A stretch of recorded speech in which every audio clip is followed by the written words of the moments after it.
Boa tarde, Amadeu. Boa tarde a todos que acompanham o Jornal do Piauí. Aqui na Praça Pedro II, como em muitas outras praças da cidade de Teresina, tem sido comum visualizar os moradores de rua, e não só à noite, durante o dia também. Nesse momento está até mais calmo, mas é comum aqui na porta do teatro, na porta das farmácias, dos hotéis, nas portas das igrejas também tem sido comum.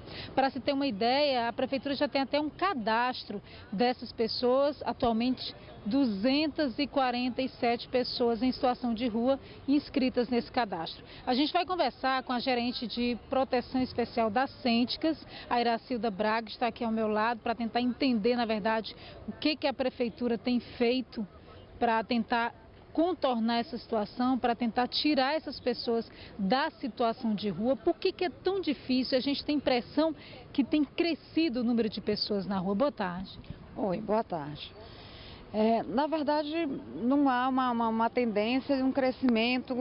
A gente percebe que muitas vezes são as mesmas pessoas, as equipes de abordagem, né, identificam, dificilmente as nossas equipes não conheçam os moradores de rua que estão aqui perambulando pelo centro, como você diz, identificam, olha, morador de rua na praça tal, você vai...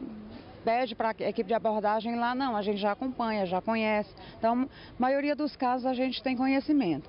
As Cênticas têm um trabalho, né, específico voltado para a população em situação de rua. É importante dizer, como Amadeu colocou e o delegado também, que a questão da população em situação de rua não é um problema apenas de uma política, nem da segurança, nem só da assistência. Existe uma política nacional que coloca todas essas políticas setoriais como responsáveis. Mas, né, a segurança, a assistência social é quem mais lida com essas situações. Então, nós temos equipes de abordagem que trabalham no espaço da rua, referenciados no centro de referência para a população em situação de rua, que é o Centro POP, que funciona aqui no centro de Teresina, referenciado nos CREAS, nos territórios, nas zonas em Teresina, que fazem esse trabalho de fazer essa aproximação, de sensibilizar para que essa pessoa venha para os serviços que a gente tem a oferecer. Os serviços de oficina, atendimento psicossocial, atendimento jurídico, de ser encaminhado para um tratamento com relação ao uso de drogas, por exemplo. Então, há todo um processo de sensibilização. Eu não posso simplesmente chegar lá e dizer, vou lhe levar agora para fazer um tratamento.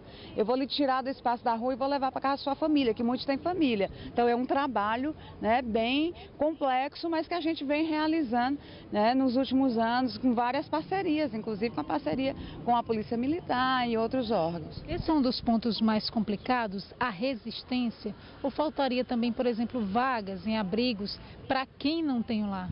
Deixa eu só te dizer, nós temos, na verdade, nós não temos um abrigo para a população em situação de rua.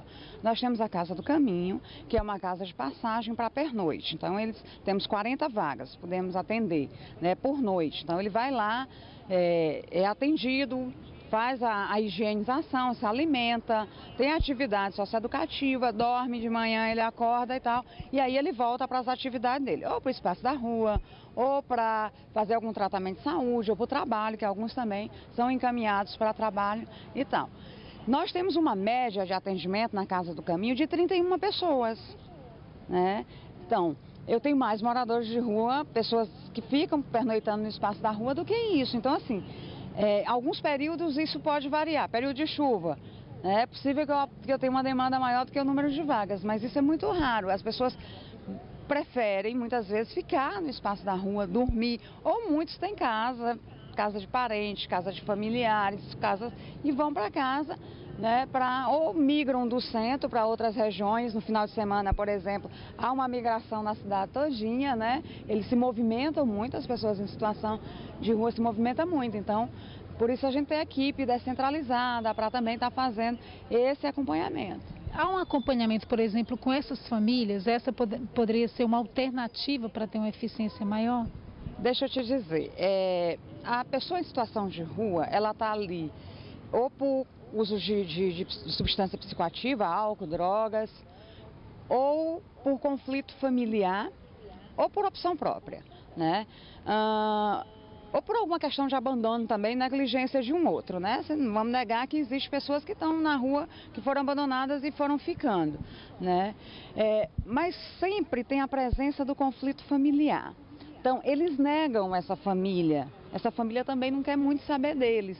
Então, a gente tem uma dificuldade muito grande de alcançar essa família, porque eles não nos dão as informações para alcançar. Quando a gente tem as informações, a gente chega a essa família, a gente tenta sensibilizar, mas isso não é o comum. Eles negam, eles não querem aproximação com a família, então eles dão o endereço errado e tal. Então, outras situações a gente tem, como por exemplo, a gente está com uma situação de uma pessoa que está aqui em Teresina, de passagem, e que teve problema de saúde, que está sozinho, que acabou ficando no espaço da rua. A gente teve contato com a família, porque aí interesse da família que é de outro estado, a gente acompanhando aqui, acolheu, está na Casa do Caminho, está fazendo, se restabelecendo, ele é usuário de álcool, daí ele se restabelecer e poder voltar para a família dele. A família está lá esperando, mas esse não é o caso mais normal, isso é atípico.